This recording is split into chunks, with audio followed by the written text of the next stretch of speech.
Siswi pindahan itu menyadari bahwa anak laki-laki yang duduk di belakangnya sengaja mendorong mejanya ke depan hingga mengambil setengah ruang duduknya. Ia langsung memperingatkan anak laki-laki itu untuk memundurkan mejanya sejauh 30 cm. Anak laki-laki itu meliriknya sekilas lalu, dengan enggan memundurkan mejanya. Teman-teman sekelas di sekitar mereka terkejut karena anak laki-laki itu adalah idola sekolah yang terkenal dingin dan penyendiri. Teman sebangku gadis itu diam-diam mengingatkannya agar tidak memprovokasi anak laki-laki tersebut lagi. Namun gadis itu hanya berkata bahwa anak laki-laki itu tidak akan pernah berani marah kepadanya. Ternyata mereka berdua adalah teman masa kecil yang tumbuh bersama. Gadis itu bahkan sering menggodanya dan mencuri camilannya saat kecil. Setelah pelajaran selesai, gadis itu menyandarkan kepalanya di atas meja karena perutnya sakit. Tiba-tiba anak laki-laki itu meletakkan termos berisi air hangat dan obat sakit perut di depannya.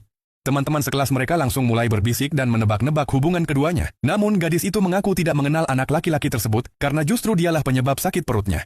Malam sebelumnya mereka pergi makan barbeque bersama. Anak laki-laki itu sengaja menambahkan banyak cabai ke dalam mie miliknya. Setelah mencicipi satu suapan, gadis itu langsung kepedasan hingga berlari keluar untuk membeli soda dingin.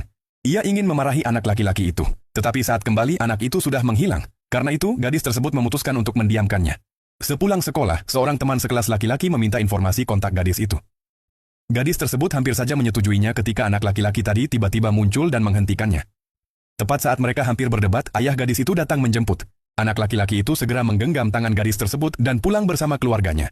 Setelah masuk ke dalam mobil, ayah gadis itu yang memang berteman dekat dengan orang tua anak laki-laki tersebut dengan hangat mengundangnya makan malam di rumah. Anak laki-laki itu langsung menyetujuinya. Begitu mereka tiba di rumah, ibu gadis itu berkata bahwa ia sengaja memasak sup favorit anak laki-laki tersebut. Setelah semua orang duduk di meja makan, sang ibu terus menambahkan makanan ke piringnya. Melihat hal itu, gadis tersebut menjadi sangat cemburu. Barulah setelah kedua orang tuanya menjelaskan bahwa mereka memindahkannya ke sekolah anak laki-laki itu, agar ia bisa membantu menjaga dan merawatnya, suasana hati gadis tersebut membaik. Keesokan harinya, gadis itu pergi ke kantin bersama teman sebangkunya untuk makan siang, namun menu ikan favoritnya sudah habis terjual. Teman sekelas laki-laki yang kemarin meminta kontaknya melihat hal itu dan menawarkan ikan miliknya. Gadis itu menolak dengan sopan.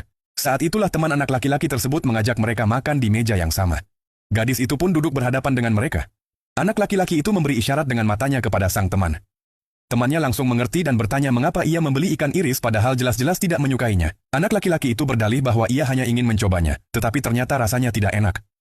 Setelah itu, ia memindahkan seluruh ikan dari mangkuknya ke mangkuk gadis tersebut. Gadis itu langsung merasa sangat senang. Teman sebangkunya hanya tersenyum melihat pemandangan itu karena ia sudah bisa menebak bahwa anak laki-laki tersebut menyukai gadis itu.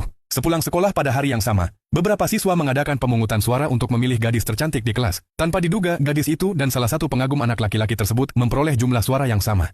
Dari seluruh siswa di kelas, hanya anak laki-laki itu yang belum memberikan suaranya. Temannya pun membangunkannya. Pengagumnya menatap penuh harap, tetapi tanpa ragu ia langsung memberikan suaranya kepada gadis itu. Dengan demikian gadis tersebut